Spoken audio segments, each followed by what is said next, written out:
Ambassador Sarah Chen walked through the long hallways of Nexus Prime, her footsteps echoing against the metal walls. The massive space station hung in the void between stars, serving as the meeting place for the Galactic Federation. Representatives from dozens of alien species lived and worked here, making decisions that affected billions of lives across the galaxy. Sarah adjusted her simple blue uniform as she headed toward the council chamber. After 50 years of being part of the Federation, humans still wore the plainest clothes at these meetings. Other species adorned themselves with glowing crystals, flowing robes, or metallic armor that changed colors. Humans just wore basic fabric uniforms that looked dull next to the exotic outfits around them. She entered the vast circular chamber where hundreds of delegates sat in sections organized by species. The Zephyrians occupied the highest platform, their tall, pale forms looking down at everyone else with superiority. Their leader, High Counselor Vexaran, stood at the central podium addressing the assembly. His voice carried easily through the chamber's translation system. The mining operation on Kepler 442 has exceeded expectations, Vexaran announced. Thanks to the tireless labor of our human workers, we have extracted twice the expected amount of rare minerals. Laughter rippled through the chamber. The Serpentine Korthak delegates hissed their amusement, their forked tongues flicking in and out. Several crystalline Vorthon counselors vibrated, with what Sarah had learned was their version of laughter, creating a musical chiming sound. Tireless indeed, called out Counselor Sliktar of the Korthak. Humans work so hard because they die so quickly. They must accomplish everything in their brief lifespans. More laughter filled the chamber. Sarah felt heat rise in her cheeks but kept her expression neutral. She had learned over the years that showing emotion only made the mockery worse. Their short lives are not their only limitation, added a Vorthon representative, their crystal body flashing with colors. They require that poisonous oxygen gas to survive. How primitive. At least they no longer bring their emotional outbursts to council meetings as often, Vexaran said with a thin smile. Perhaps they are finally learning their place. Sarah stood up in the human section, which was positioned in the lowest part of the chamber. Honored counselors, humanity requests permission to address the assembly. A wave of quiet hissing and chiming went through the chamber. Vexaran looked down at her with barely hidden irritation. The human delegate may speak, but please be brief. We have important matters to discuss. Sarah walked down to the speaking platform, her heart beating faster. She had done this hundreds of times, but it never got easier. Thank you, High Counselor. I want to address the missing colony ships from human space. The chamber fell silent.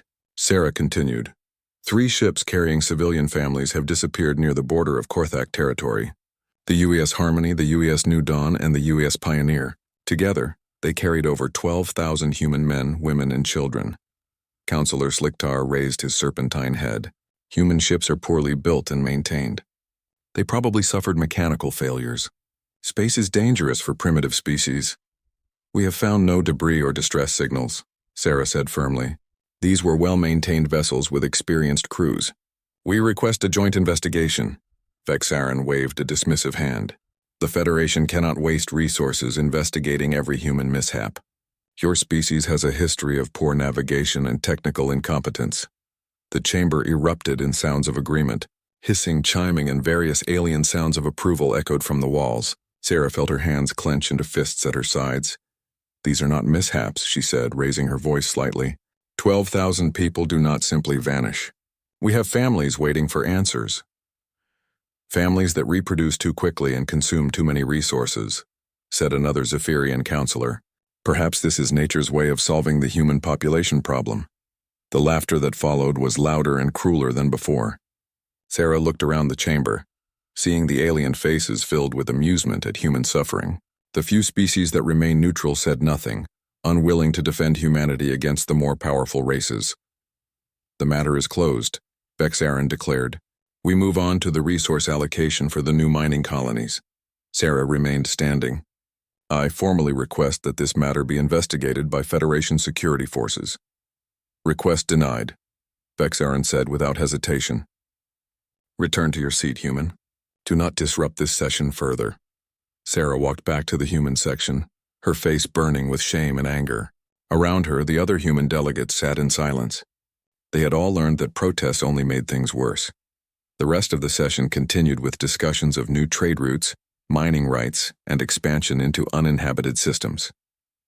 Every profitable opportunity went to the major species. Humans received assignments to dangerous asteroid mining operations, toxic waste cleanup on industrial worlds, and maintenance work on remote stations. When the session ended, Sarah walked quickly toward the human quarters. The corridors were filled with aliens heading to their own sections of the station. She noticed how they stepped aside when she approached, not out of respect but to avoid contact with a human. In the human residential area, the atmosphere was completely different. The quarters were smaller and more cramped than those given to other species. The walls were bare metal instead of the decorative materials used in alien sections. Everything was designed to be functional rather than comfortable. Sarah found her assistant, David Park, waiting in her office with a data pad. "How did it go?" he asked, though her expression already told him the answer. "They laughed," Sarah said quietly. 12,000 missing people, and they laughed. David nodded grimly. "I have the latest reports from Earth. Public sentiment is getting worse. The families of the missing are demanding action." Sarah slumped into her chair. "What can we do? We have no real power here. We are treated like servants at best." "There might be something," David said carefully. "I received a coded message from Captain Webb on the Endeavor. He is investigating the outer systems near where the ships disappeared." Sarah looked up with interest. "What has he found?" He did not want to say over standard communications. Too easy for others to intercept. But he is requesting permission to extend his mission. "Granted," Sarah said immediately. "Tell him to be careful. If the other species think we are investigating without their permission, it will give them another reason to restrict our movements." David nodded and left to send the message. Sarah remained in her office, staring out the small window at the stars. Somewhere out there, 12,000 humans had vanished without a trace. Their families would never know what happened to them unless someone found answers. She thought about the laughter in the council chamber. 50 years ago, when humanity first developed faster than light travel, they had dreamed of joining a galactic community. They imagined sharing knowledge and culture with alien civilizations, working together to explore the universe. Instead, they had found themselves at the bottom of a hierarchy they never knew existed. Every species seemed to look down on humans as primitive and weak. They were given the worst jobs, the most dangerous assignments, and no voice in important decisions. Sarah opened her computer and began typing a report to Earth. She described the council session and the dismissal of the missing ships. She knew that President Martinez and the Earth government were growing tired of these humiliations. There had been talk in private meetings about reducing cooperation with the Federation, but Sarah also knew that Earth needed the Federation. Human technology was still decades behind most alien species. They relied on alien medical advances to treat diseases, alien technology to maintain their space colonies, and alien trade networks to supply resources. They were trapped in a system that treated them as lesser beings. With no clear way to change their situation, all they could do was endure the mockery and hope that someday, things would improve. As Sarah finished her report, she wondered how much longer humanity would be willing to accept this treatment. Every species had limits to their patience, even humans. 6 months had passed since Ambassador Chen had requested an investigation into the missing human ships. During that time, the situation had become much worse. The Galactic Federation had implemented new safety protocols that affected only humans. Human traders now faced random inspections at every spaceport. Their ships were searched for hours while alien vessels passed through quickly. Human diplomats were required to undergo medical examinations before entering Federation facilities, supposedly to prevent the spread of human diseases. The tests were humiliating and served no real purpose except to remind humans of their low status.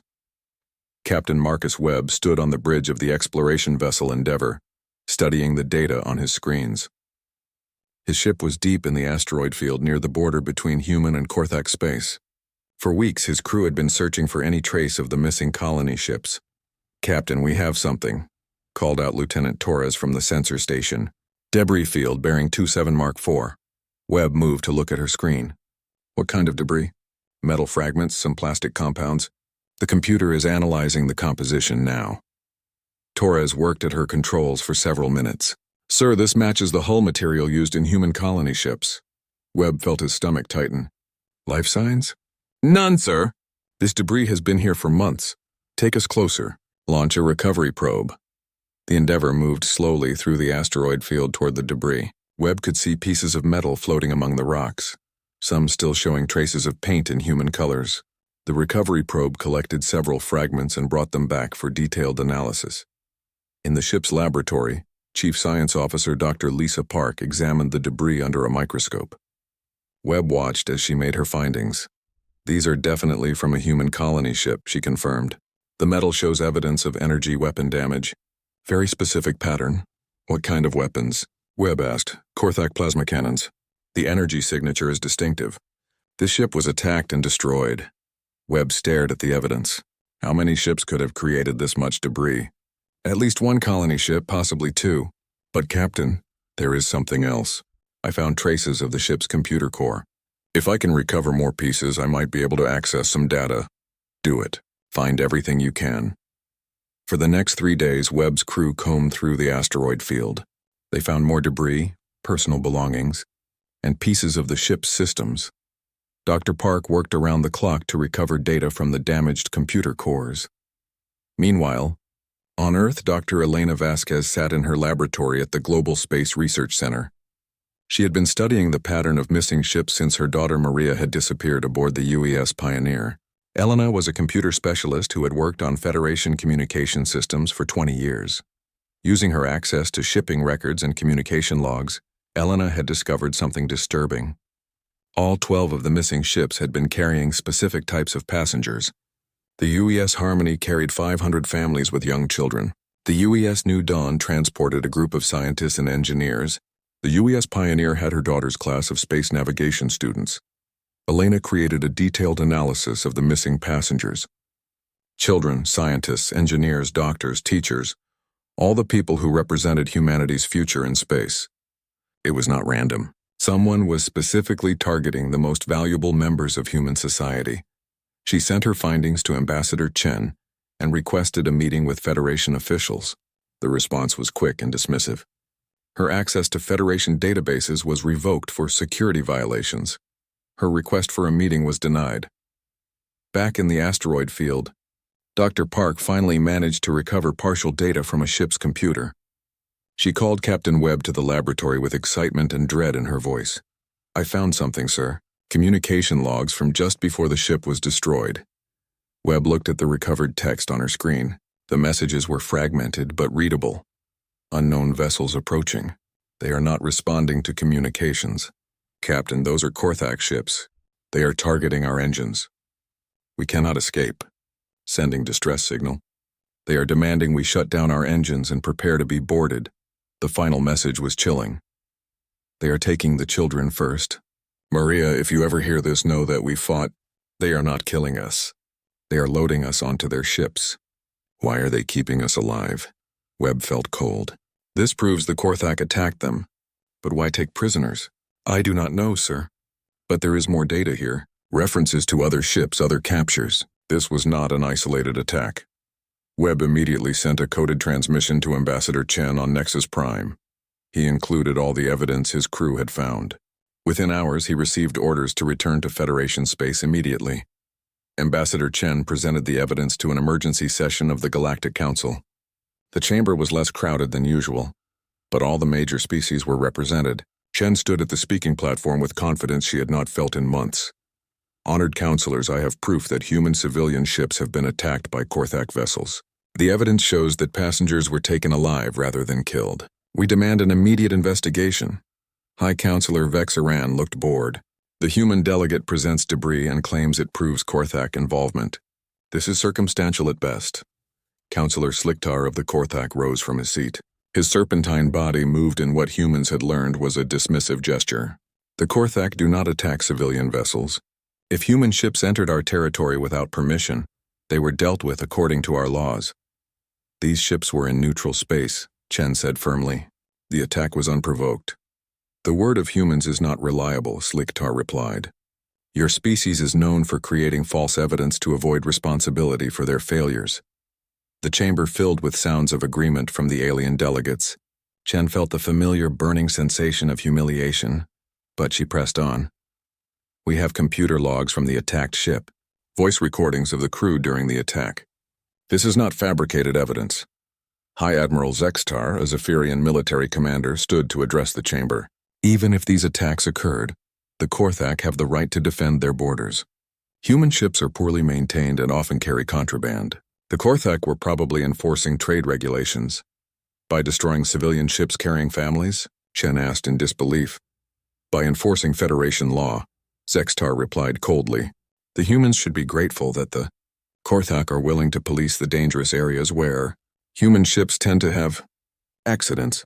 Chen realized that the Federation was not just dismissing her evidence, they were supporting the Korthak actions. What about the passengers? The logs show they were taken alive. Sliktar made a sound that the translation system rendered as laughter. If any humans survived, they are probably being held according to Korthak law while their legal status is determined. For 6 months? Chen demanded. Justice moves slowly, Sliktar replied, especially when dealing with primitive species who do not understand Federation regulations. Chen looked around the chamber. The other delegates were nodding in agreement or remaining silent. Not one species was willing to support her demand for an investigation. High Counselor Vexarin called for order. The matter is settled.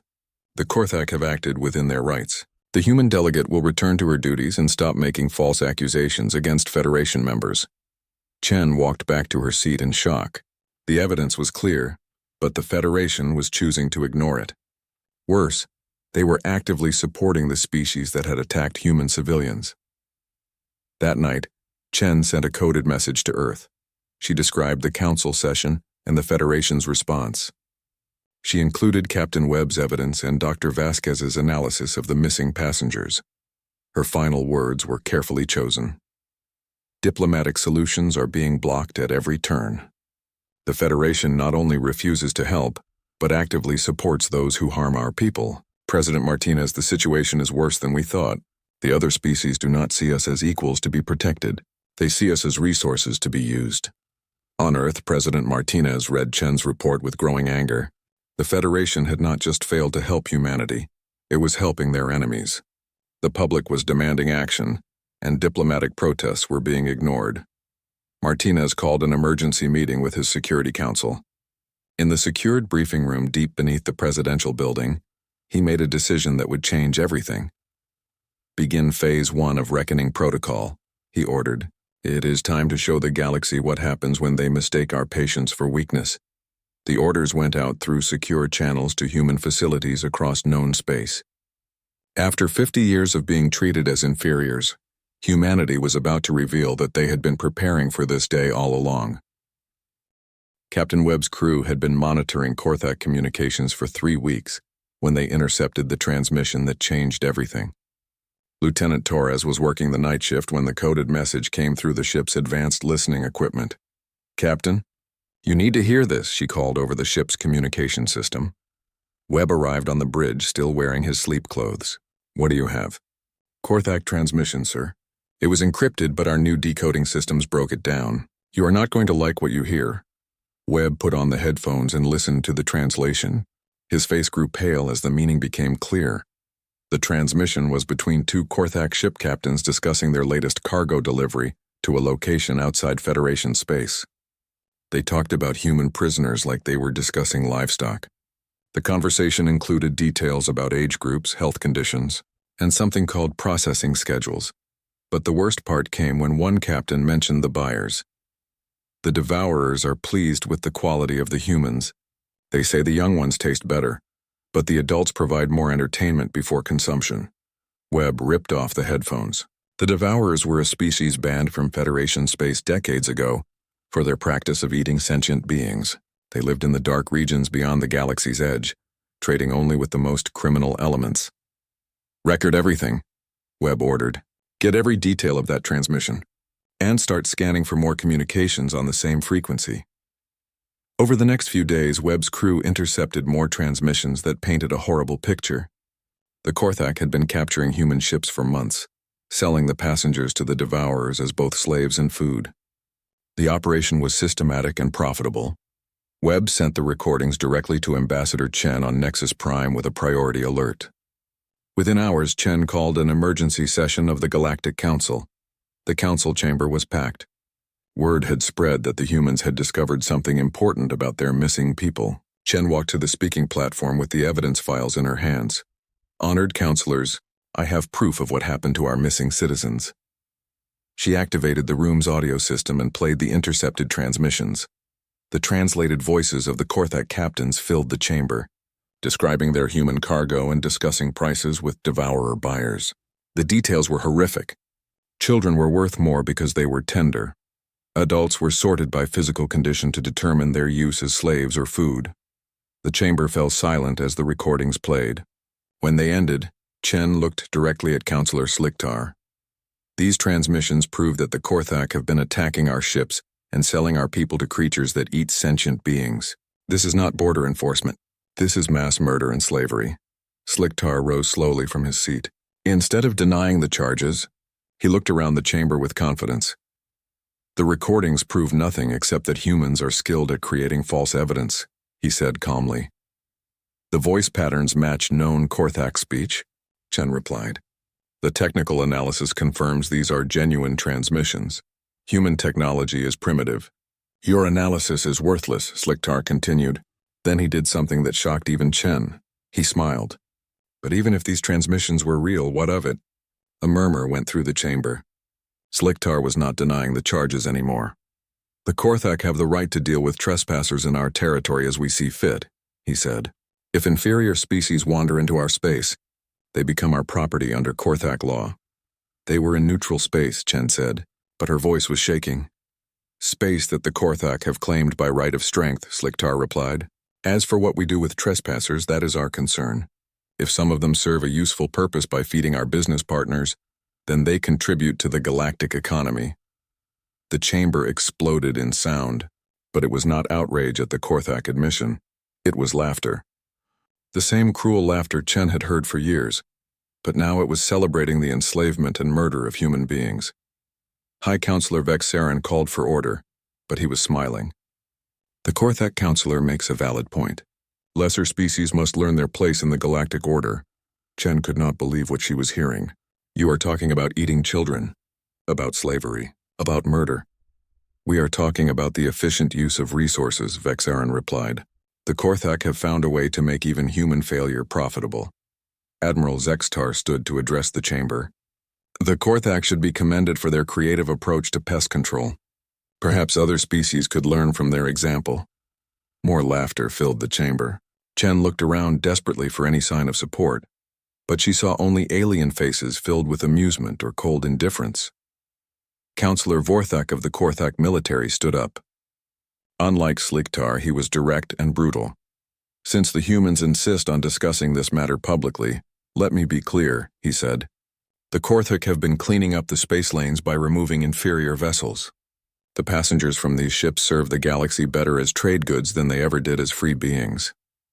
"You are admitting to mass murder," Chen said, her voice breaking. "I am explaining efficient resource management," Vorthak replied. "The devourers pay good prices for quality merchandise. Human breeding rates are high, so there is always more supply available." Chen felt like she was living in a nightmare. The Korthak were openly discussing the sale of human beings for food, and the rest of the Federation was treating it like a business presentation. High Counselor Vexarin spoke again. "This discussion has been enlightening. It is clear that the human species requires better management to prevent further losses." "What does that mean?" Chen asked. "It means the Federation will vote to reclassify humanity as a protected servile species," Vexarin announced. "This will ensure proper oversight of human activities and prevent future incidents." Chen realized what was happening. The Federation was not going to punish the Korthak for their crimes. Instead, they were going to legalize the enslavement of humanity.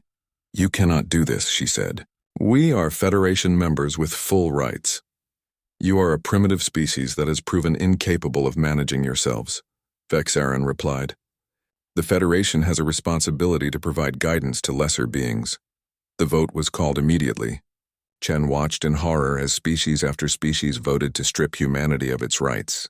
The final tally was 847 votes in favor of reclassification, with only the minor Altarian delegate abstaining. Even the abstention was not support.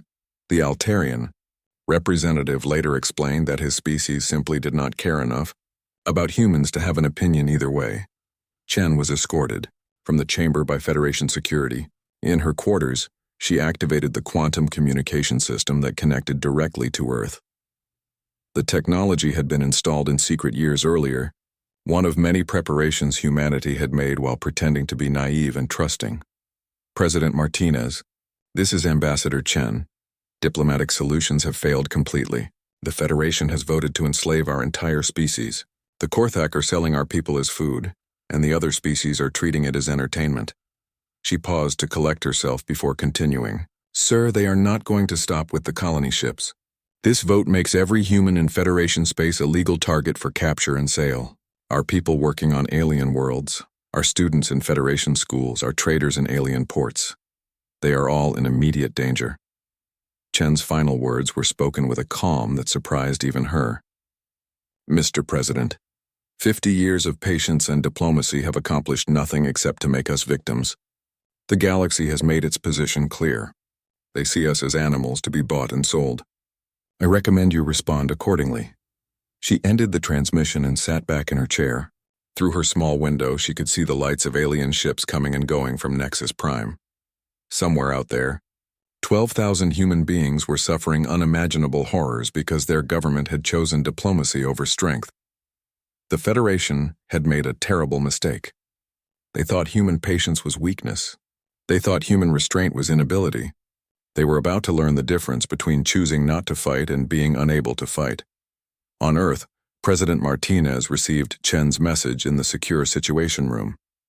Around the table sat the leaders of humanity's true military and intelligence forces, organizations that most of the Federation did not even know existed.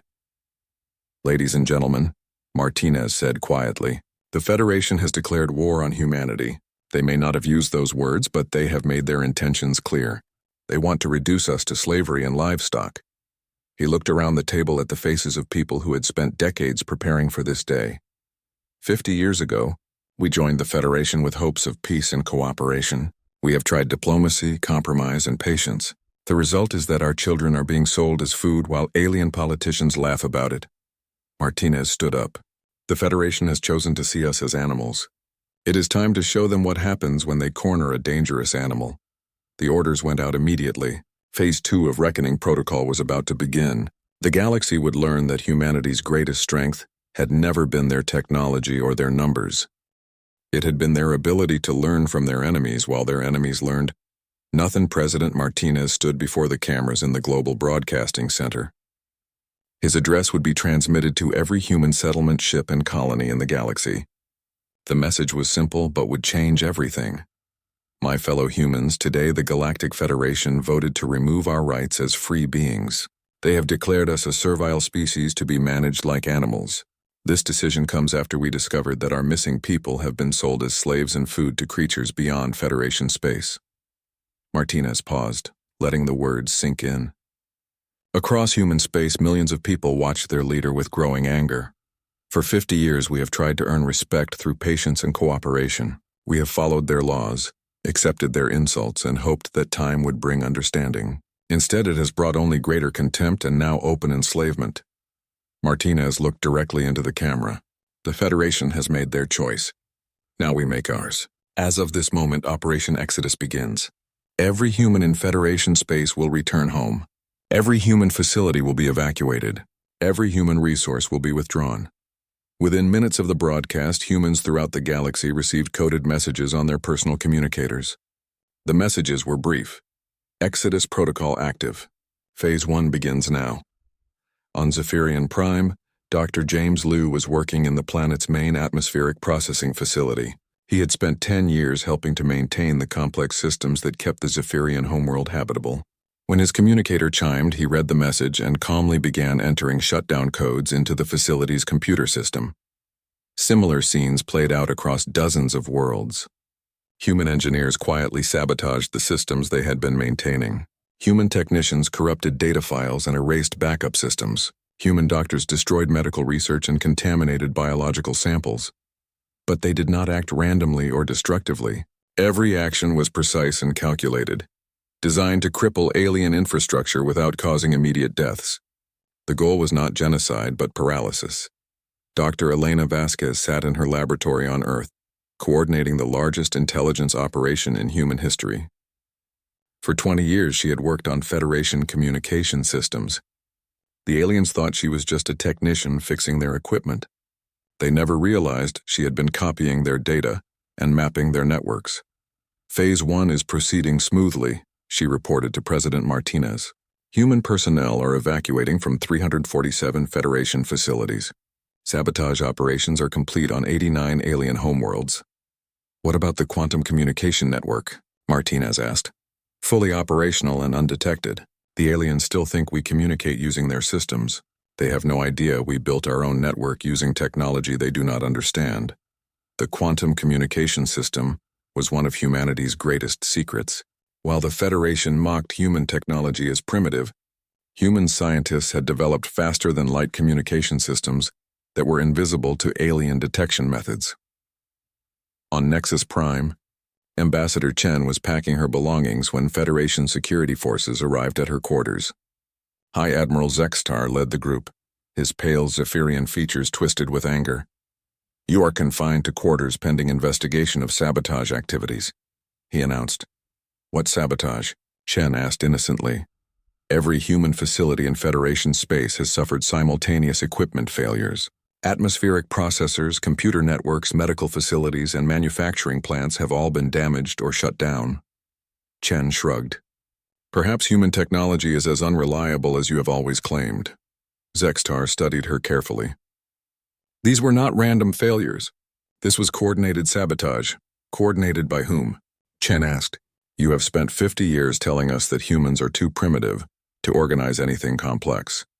Are you now saying we are capable of coordinating actions across hundreds of worlds simultaneously?" The Admiral had no answer. The Federation had spent so long dismissing human capabilities that they could not admit humans were responsible for the widespread damage.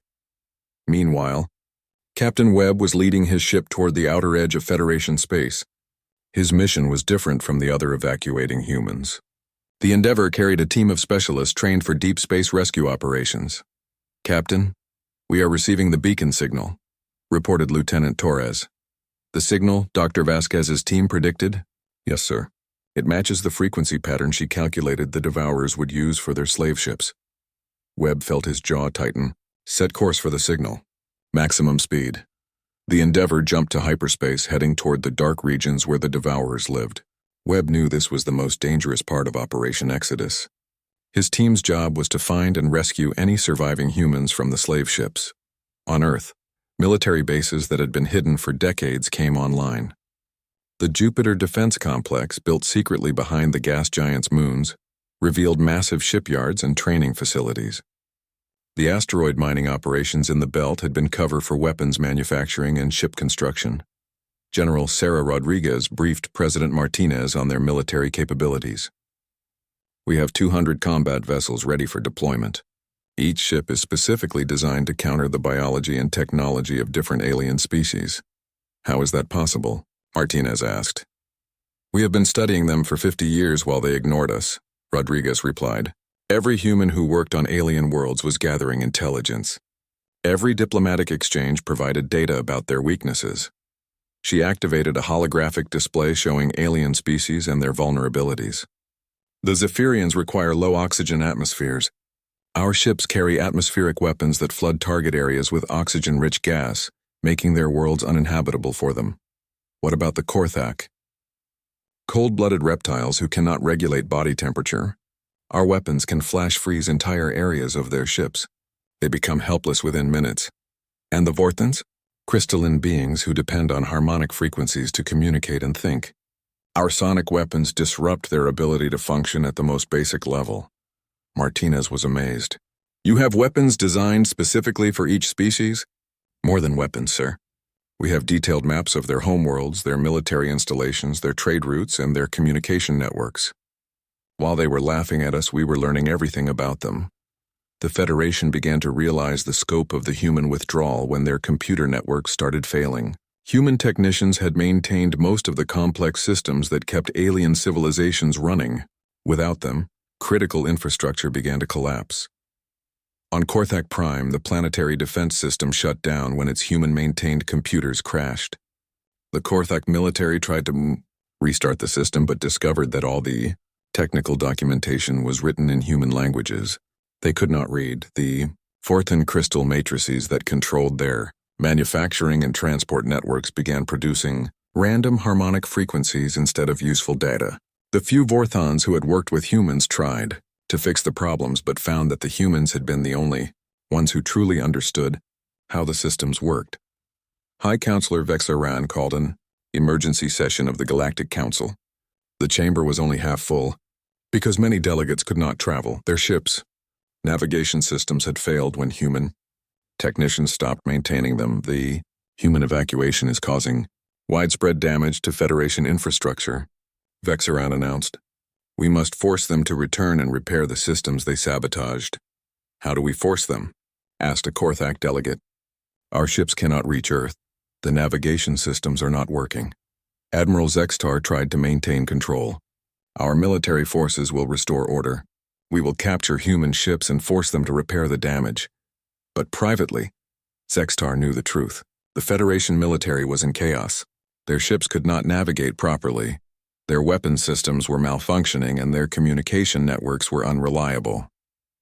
All because humans had been quietly managing the technical systems that kept everything working. In the dark regions beyond Federation space, Captain Webb's team found the first slave ship. The Devourer vessel was massive and designed to hold thousands of prisoners. Webb's boarding party moved through the ship with grim determination. They found 300 human survivors in the ship's cargo holds. The conditions were horrible, but the people were alive. Among them was Maria Vasquez, Dr. Elena Vasquez's daughter. We are here to take you home, Webb told the survivors as his medical team began treating the injured. Home? Maria asked weakly. Do we still have a home?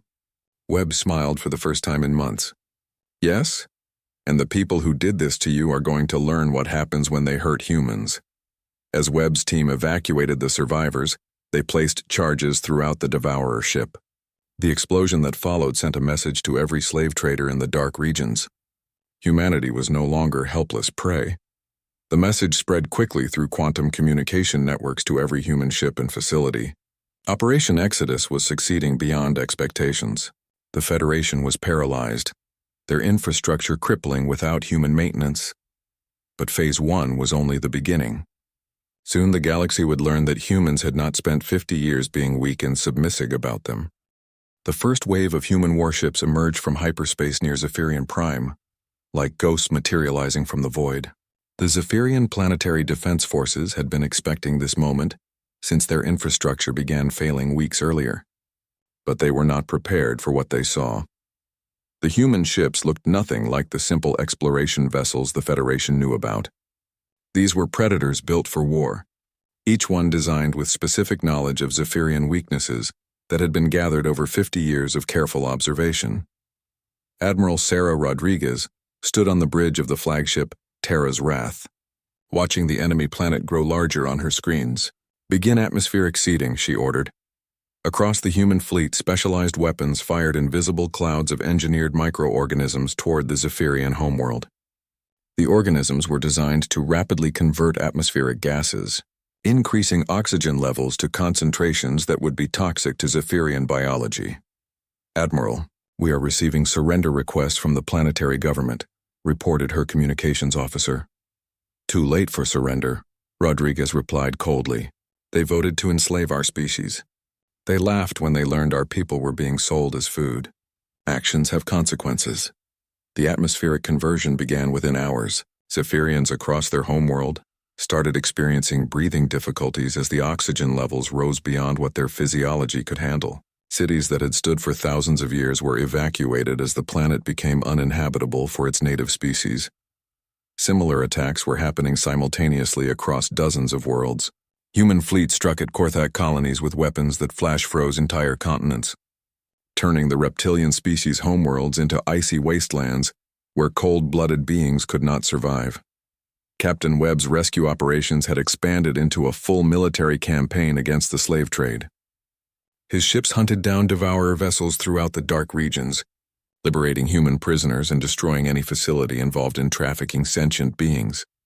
We found another processing center, Lieutenant Torres reported from the Endeavor's bridge. Approximately 2,000 human prisoners, but also members of other species. Webb studied the scan data. Other species? Yes, sir. It appears the Devourers were buying prisoners from multiple Federation worlds. Humans were just the most recent addition to their menu. Webb realized that humanity was not the only species being victimized by the Federation's corrupt system. Free them all, he ordered. And make sure they know who rescued them. On Earth, Dr. Elena Vasquez coordinated the intelligence operations that made the military strikes possible. Her teams had spent decades mapping alien infrastructure and identifying critical vulnerabilities. Now that information was being used to systematically dismantle the Federation's ability to function. The Vorthon communication networks are completely down, she reported to President Martinez. Without their crystal matrices, they cannot coordinate any response to our attacks. What about their allies? The Korthak military is paralyzed by the atmospheric weapons. Most of their ships are stranded because they cannot maintain proper temperature systems. The Zephyrians are evacuating their core worlds. Martinez nodded grimly. And civilian casualties? Minimal, as planned. Our weapons target infrastructure and environmental conditions, not populations directly. The goal is to make their worlds uninhabitable for them, not to commit genocide. This was the crucial difference between human warfare and the casual cruelty the Federation had shown toward humanity. The aliens had sold human children as food for entertainment and profit. Humans were systematically destroying alien civilizations, while being careful to avoid unnecessary death. On Nexus Prime, the few remaining Federation delegates gathered in emergency session. High Counselor Vexeran looked haggard and defeated as he addressed the nearly empty chamber. The human military response has exceeded all predictions, he admitted. They have weapons and strategies we never knew existed. Our intelligence about their capabilities was completely wrong. Counselor Sliktar of the Korthak was one of the few alien leaders still able to travel to the station. His serpentine features showed fear instead of the arrogance he had displayed months earlier. How is this possible? He demanded. Humans were primitive and weak. We studied them for 50 years. No, came a voice from the chamber entrance. You mocked them for 50 years. They studied us. Ambassador Chen walked into the chamber, no longer the diplomatic representative who had begged for help.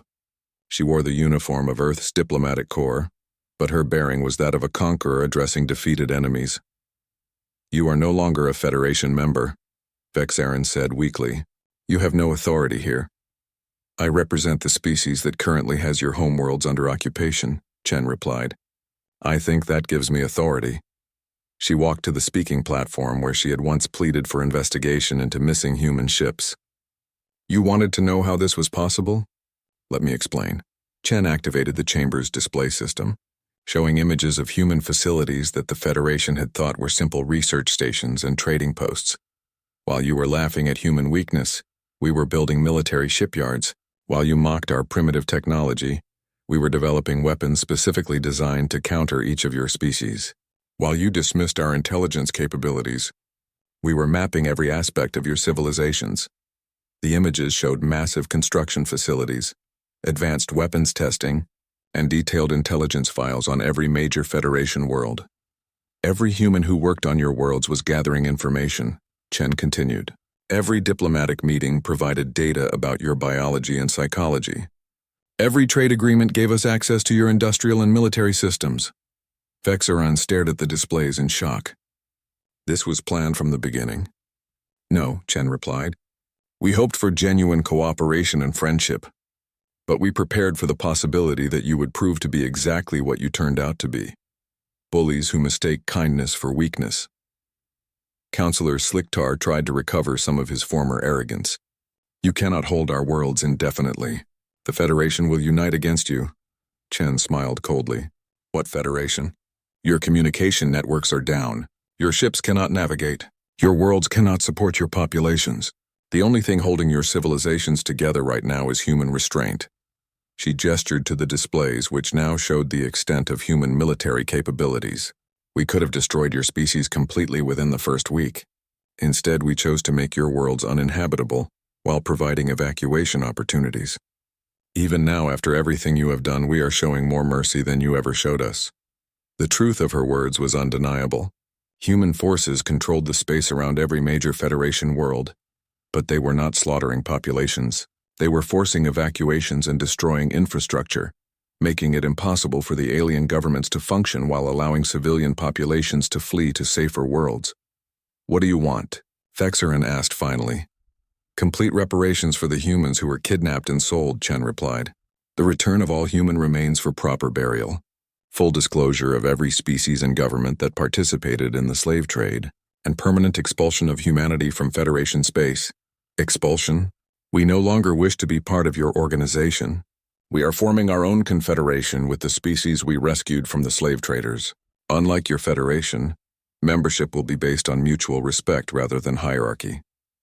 As if summoned by her words, new delegates entered the chamber. They were representatives of the minor species that had been victimized by the same system that oppressed humanity. The Altarians, who had abstained from the vote to enslave humans, now stood with species that had been secretly traded as slaves for years.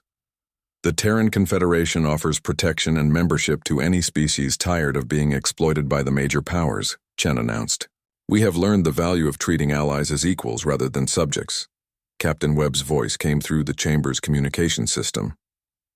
"Ambassador, we have completed rescue operations in the dark regions. Total human survivors recovered 8,847. We also liberated members of 23 other species who were being held in devourer facilities." Chen nodded. "Captain, what is the status of the slave traders?"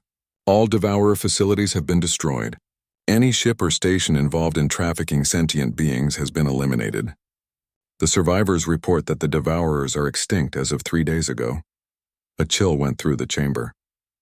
The devourers had been one of the galaxy's most feared species, and humanity had eliminated them completely while rescuing their victims. "The Federation has a choice," Chen continued, addressing the remaining delegates. "Accept our terms and learn to coexist with the new galactic order, or continue to oppose us and face the same fate as those who bought and sold our people." Vexaran looked around the nearly empty chamber. Most of the Federation's member species were struggling to maintain basic civilization on their remaining habitable worlds. Their military forces were scattered and ineffective. Their economies were collapsing without the human labor they had taken for granted. "We accept your terms," he said quietly. 6 months later, Ambassador Chen walked through the corridors of New Geneva Station, the headquarters,